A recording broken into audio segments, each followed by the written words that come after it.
ಬೆಂಗಳೂರು ಗ್ರಾಮಾಂತರ ಜಿಲ್ಲೆಯ ದೇವನಹಳ್ಳಿ ತಾಲೂಕಿನಲ್ಲಿ ಯುಗಾದಿ ಹಬ್ಬದ ನಂತರ ಹೊಸ ತೊಡಕಿನ ಸಂಭ್ರಮ ಮನೆ ಮಾಡಿದೆ. ಹೊಸ ವರ್ಷದ ಆರಂಭದ ನಂತರದ ದಿನಗಳಲ್ಲಿ ಇಲ್ಲಿನ ಜನರು ಹೊಸ ಕಾರ್ಯಗಳನ್ನು ಪ್ರಾರಂಭಿಸಲು ಉತ್ಸುಕರಾಗಿದ್ದಾರೆ. ಯುಗಾದಿ ಹಬ್ಬದ ನಂತರ ಈ ಹೊಸ ಯೋಜನೆಗಳನ್ನ ಆರಂಭಿಸಲು ಸಿದ್ಧತೆಗಳನ್ನ ನಡೆದಿವೆ.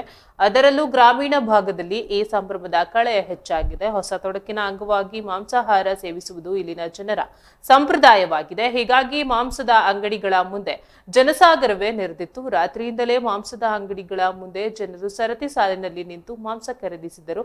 ಅದರಲ್ಲೂ ಹೆಚ್ಚಿನ ಬೇಡಿಕೆ ಕಂಡುಬಂದು ಯಲಿಯೂರು ಗ್ರಾಮದ ಗುಡ್ಡ ಮಾಂಸಕ್ಕೆ ವಿಶೇಷ ಬೇಡಿಕೆ ಇದ್ದ ಕಾರಣ ಜನರು ಮುಗಿಬಿದ್ದು ಖರೀದಿಸಿದ್ದಾರೆ. ಯಲಿಯೂರು ಗ್ರಾಮದಲ್ಲಿರುವ ಡಿಎನ್ಎಫ್ ಕುರಿ ಮತ್ತು ಮೇಕೆ ಉತ್ಪಾದಕರ ಸಂಸ್ಥೆಯು ಉತ್ತಮ ಗುಣಮಟ್ಟದ ಗುಡ್ಡ ಮಾಂಸವನ್ನ ಪೂರೈಸುತ್ತದೆ. ಈ ಕಾರಣದಿಂದಾಗಿ ಇಲ್ಲಿನ ಮಾಂಸಕ್ಕೆ ವಿಶೇಷ ಬೇಡಿಕೆ ಇದೆ.